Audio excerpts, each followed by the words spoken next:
is a marathon, not a sprint. Right. We're watching approach that takes a whole lot more energy, a whole lot more discipline. And it's these conversations that we're having that through these conversations, we hold our legislators accountable. It's just like you're putting your course together. People aren't going to remember one lecture. They're going to remember it if you're talking about it over and over and over again. You can show how a particular legislator continuously disappoints a segment of society. Then that segment of society is less likely to support that person the next time. And that's how you peel off votes. And that's how you get these people unelected. Welcome to Peter and Phil's Courageous Conversations, a podcast addressing race relations and social issues in hopes that you'll be inspired to do the same. Now, let's begin our conversation with your hosts, Dr. Peter Weinstein and Dr. Philip Nelson.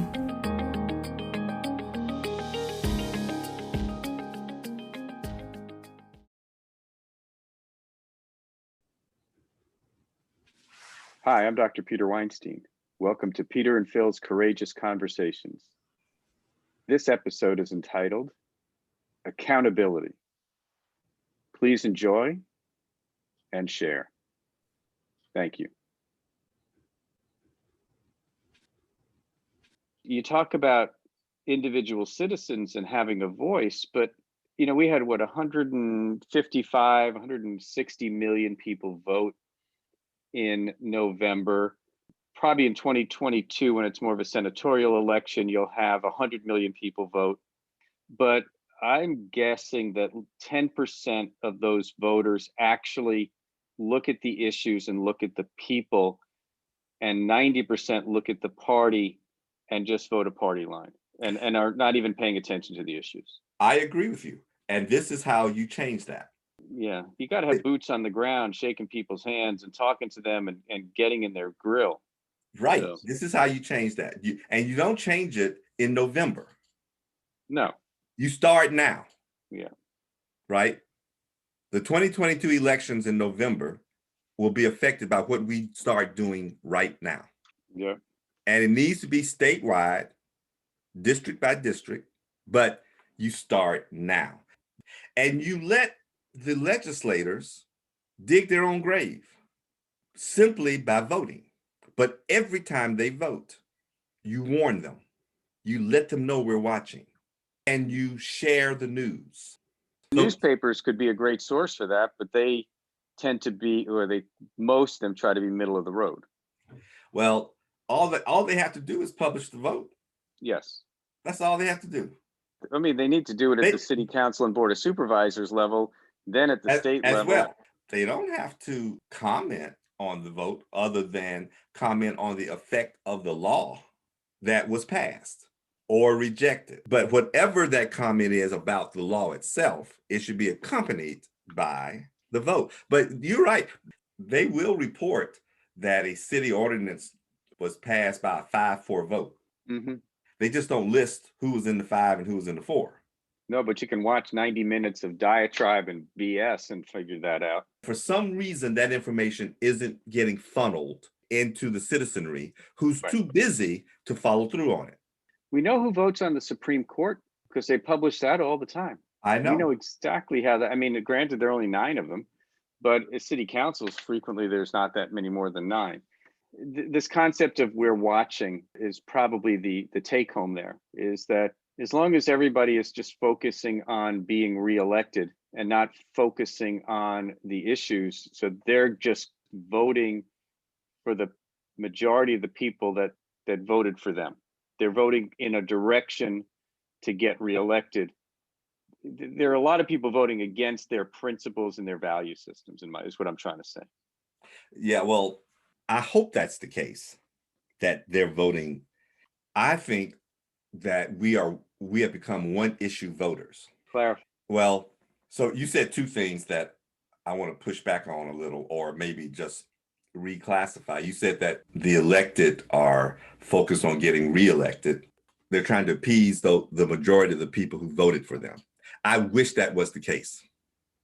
I don't think that's the case. I actually think they are attending to the minority of, but well, at least in the Republican Party. I think they are appeasing to a minority of the people who voted for them, a vocal, vicious vocal minority. And they are so afraid of that minority that the issue of that minority countermands any passion they might have about any other issue. So if the issue of that minority is that Biden isn't the real president, then you better buy into it. And if you don't buy into it, you're silent on it. If you can get away with being silent on it, great. But you're not going to lead the Republican Party because of that issue. And even if you are a compassionate Republican, you're not going to get reelected if you become a target. Yeah, your point about the vocal minority makes sense because the vocal minority tends to outshout the logical majority. Yes.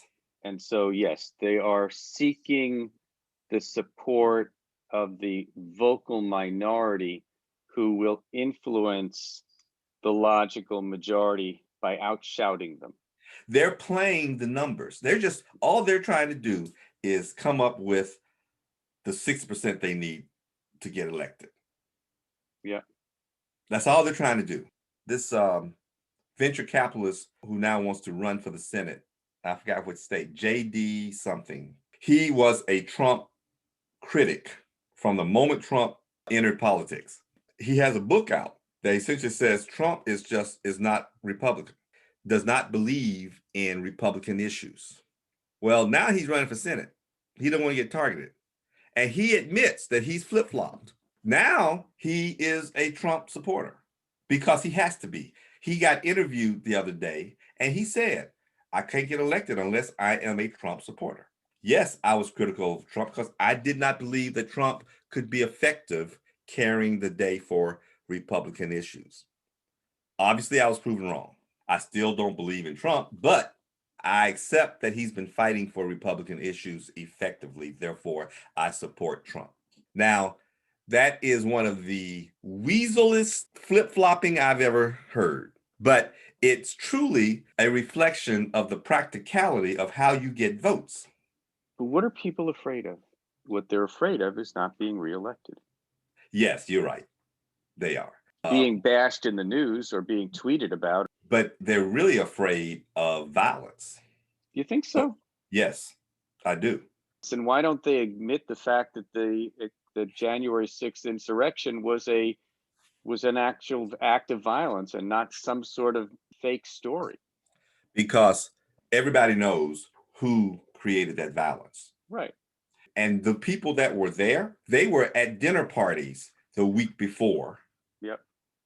With people who are in the Republican Party. Yep. And so everybody is complicit. And that's what they're afraid of. Yep. Their environment has been infiltrated. They can't separate that anymore. They are part of this. And when they now know that my neighbor actually went to DC and I saw him or her beating a cop, I now know how far that person will go. This is so hard to wrap my arms around, but I want to get back to the original discussion point, which was voter discrimination. Okay. Obama was elected in 2008. 2008, he served 2008 to 2016. Yeah. And then there was an election in 2016. This discussion on voter discrimination, although maybe it was there, was not headline news. Correct me if I'm wrong. No, you're right.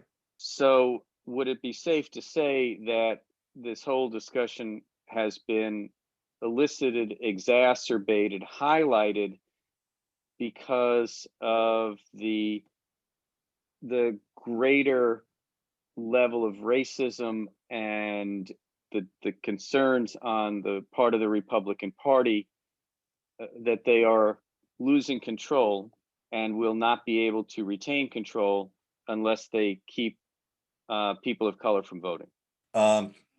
Yes, I'm surprised you got there from where you started, but you got there. I had to build the foundation to say that this wasn't discussed with Clinton, with Bush, even with Obama.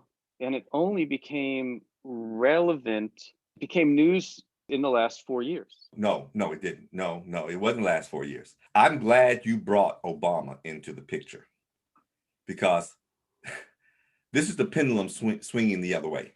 Mm-hmm. All right. So essentially, what this is a reaction to the Obama years. Right. Absolutely.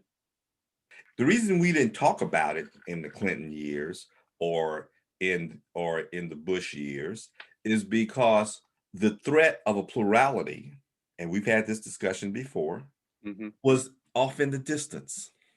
The potential impact of a real plurality was theoretical, but Obama's election solidified that threat. And then Trump's victory gave a chance to delay that threat further. But Trump showed if we're going to delay this significantly, we have to be ruthless. We have to go back to the days of the 50s. We have to readopt some of those tactics. We need to make America great again. And now you see in the White House yesterday, all civil rights leaders, a band of civil rights leaders in the White House saying, okay, we got to go back to the streets. The war of the 60s isn't over yet. Right. Well, this back to the streets goes back to this discussion that we were having about we're watching. Exactly. And it also goes back to the conversation we had about this is a marathon, not a sprint. Right. We're watching approach that takes a whole lot more energy, a whole lot more discipline. And it's these conversations that we're having that through these conversations, we hold our legislators accountable. It's just like you're putting your course together. People aren't going to remember one lecture. They're going to remember it if you're talking about it over and over and over again. You can show how a particular legislator continuously disappoints a segment of society. Then that segment of society is less likely to support that person the next time. And that's how you peel off votes. And that's how you get these people unelected.